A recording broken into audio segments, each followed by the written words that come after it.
let's move on to our Hiawatha projects. So we've got two projects for the Chicago-Milwaukee corridor. One which is ongoing and the other one which will likely start in 2026. So the first is what we call the Milwaukee Airport Rail Station Second Platform Project. And as you can see, and here I thank Terry Brown for this photo on the bottom right, showing the new the west platform has been poured and it's in place. And the frames for the two towers are in place. And we're looking for a completion likely in early 2026. We were hoping to finish in 2025, but the contractor said he's having a hard time securing some fabricated steel that's needed for the pedestrian bridge. So that is pushing the project completion date out a bit. Total cost of this project at roughly $22 million. I like to use the cost of this project as kind of a warning or a caveat to many communities that think it's not a big deal to build one of these stations that has a pedestrian overpass. They are very expensive. As you can see here, $22 million. They take a long time to design and construct. I have a personal preference for stations that do not require electricity to move passengers. So this will have 4 elevators for this station, 2 for each tower, and which is an Amtrak requirement. Amtrak requires, when you have an overhead pedestrian bridge, they require 2 elevators on each side. And that really blows up your construction costs. So for future station construction, if at all possible, design it in a way that doesn't require the passenger to move up above or below grade.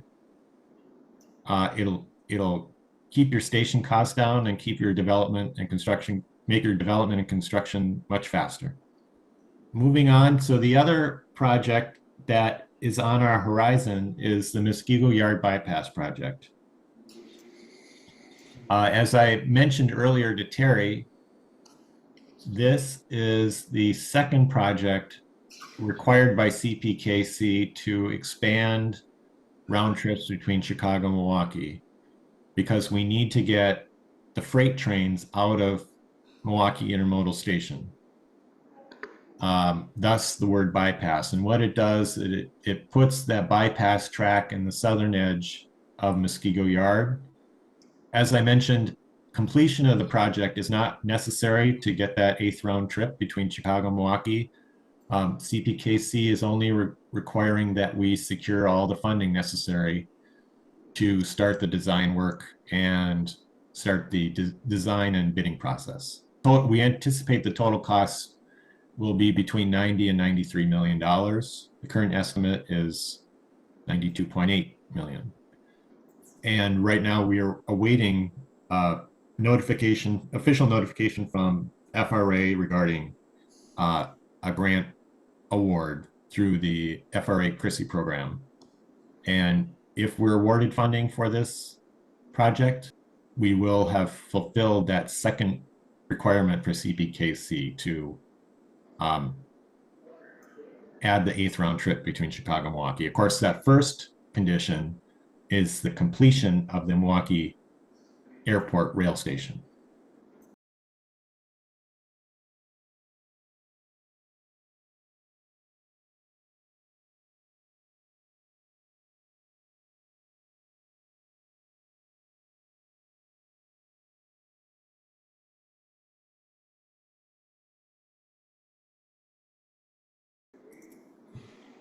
This is a kind of a parallel project to the bypass project. We tend to lump this signal upgrade project in with the Muskego Yard. but this, the CTC, Centralized Train Control Project, was awarded a separate grant. We will be looking to finish the design work next year.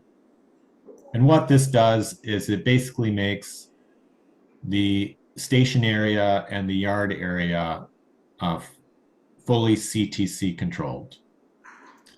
So my last topic for today is our passenger equipment acquisition.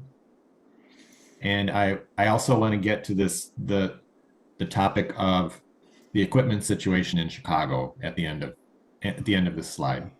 So WisDOT received a grant award back in 2020 to acquire 9 passenger coaches from Siemens to match the venture equipment that is in the Midwest equipment pool.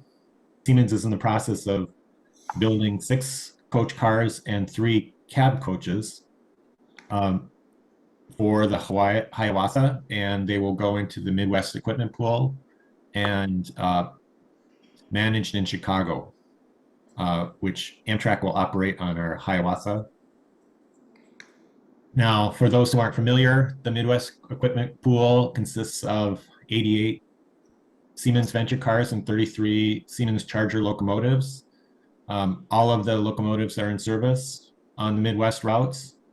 And when I say the Midwest, I mean the Midwest minus Borealis. Minnesota is not part of the Midwest equipment pool. The states in the Midwest equipment pool are Illinois, who administers the pool on this Midwest state's behalf, Michigan, Missouri, and Wisconsin. Nearly all of the 88 venture cars are now in service. We're still waiting, I believe, 10 or 11 venture cafe cars, which are gradually coming into service on the other Midwest routes other than the Hiawatha, because the Hiawatha does not have cafe car service. Does anybody have any questions about our passenger equipment acquisition? I was recently at Lexington Group, which is a rail group, and talked to a lot of people who ride Amtrak trains, and talked to someone who's regularly rides the Galesburg train. And I'm assuming that these venture cars are what would be on the Galesburg train, because she talked about new equipment. Correct. Okay. She said they were what she would call good for an hour, but not suitable for a long distance. So I just want to say how grateful I am, maybe, that Minnesota is not involved with the equipment pool, because we have better seats than that on the Borealis currently. So in our For What It's Worth department. And there have been other comments about inability to accommodate, because of the wings on the chairs, people who are tall and have broad shoulders. Yes, Nona, these are common comments that we're hearing. What I would say is that the venture car seats are not, as to me, I think, like you said, they're appropriate for trips likely below 2 hours for a lot of people. And for longer trips, the Horizon cars, the seats in the Horizon cars seem to be more appropriate. Your comments are noted, and I would say there are plenty of people that feel the same way. So talking about Midwest equipment in general, it does seem to be kind of a bottleneck for the Midwest routes. Amtrak's ability to maintain equipment and keep it in shape, to run all of the services. It's a concern we have for any future expansion, but also operating our routes in the winter. Amtrak is having trouble, keeping for example, the Horizon cars in service because they're older. For those that experience summer in them, the air conditioning often breaks down. So it's just something that we are keeping close contact with Amtrak to make sure that they can service all of our routes. All of the, Michigan, Illinois, Missouri routes, Hiawatha, as well as the Borealis. That basically concludes my presentation. Does anybody have any other questions? Yeah, Frank Ingram, just a point on the maintenance issues that you're raising. It seems that the acquisition procedure basically involves the state buying the equipment and handing it over to Amtrak with a wish and a hope that it's going to be kept in good order. A common practice in Europe now is for train operators to lease equipment from a manufacturer, and the manufacturer runs the maintenance process, and essentially, as the equipment is not available, the manufacturer and maintainer doesn't get paid, and the enforcement mechanism is that you get paid if it's 100% available. If it's 95% available, you get paid a fair bit less. And if it's only 90% available, you don't get paid at all. I wonder if Wisconsin has started to look at the way that it contracts for this equipment in a way of, how can I put it, concentrating people's minds. I appreciate your comments and your question, Frank, and it's very timely. We're right now, we concluded kind of discussions with Amtrak and Siemens over what's called a TSSA, which stands for Technical Support and Spares Supply Agreement. Amtrak has had a tough time keeping the venture cars in operation. And part of the reason is because Siemens has been slow at delivering parts. Proposed remedy that the Midwest states agree with is to enter a long-term agreement for technical support and parts to keep the cars operating. Of course, the other side of that is Amtrak having enough staff to actually do the maintenance on the cars. This is a constant subject of discussion with Amtrak. Personally, I think Amtrak has been running the Chicago Mechanical very lean. Not enough staff, inadequate facilities. The throughput and the productivity for Chicago maintenance is not where it needs to be to keep the fleet at a industry standard availability ratio. I'm getting a little technical, sorry, but it's a very timely issue. And following up on this TSSA, the Technical Support and Spares Agreement, is renegotiating our equipment lease with Amtrak. So they use our equipment under a lease, a no-cost lease to them, but it is a lease, and the things we are negotiating with them on are, well, now that we're going to have this TSSA, we're going to require a minimum availability for the locomotives and a separate availability benchmark for the venture cars. So your question is very timely. It's something that we are negotiating with Amtrak on, and we hope we come to some solutions and some resolutions that can keep our routes operating as they should. Rich, Terry Brown again. Yes, Terry. Can you tell us what you really think about the Chicago Maintenance Group? Kind of laid it on the line there. I mean, that's about as far as I'm going to say. I mean, we saw what happened in January, right? Amtrak canceled just for the Midwest route, the state-supported routes, not including the long distance. Amtrak canceled more than 250 trains in January.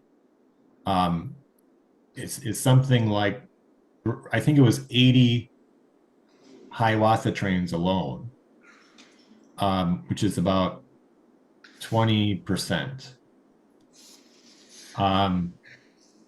Yeah, and the point we pressed with Amtrak was, okay, you had a couple days that were below zero in Chicago, and then temperatures averaged about 10 degrees, and the highways were open and the buses were running, and you guys cut service in half. This is not what we expect in a Midwest winter. I think they mostly got the point, but what I took out of the discussions is, and this is my personal opinion, this is not the WisDOT opinion, is that Amtrak National is not giving Chicago enough resources to maintain the equipment as it needs to be. Appreciate your candid comments, Rich. Don't quote me in a newsletter, please. I won't. What newsletter are you talking about? All right, I'm going to ask you a question, and I'm going to veer across several items in your discussion all at once. Am I wrong that when the original conception of the Borealis was one engine, 4 coaches, and a cafe, correct? It was actually 1 engine, 3 coaches, and a cafe.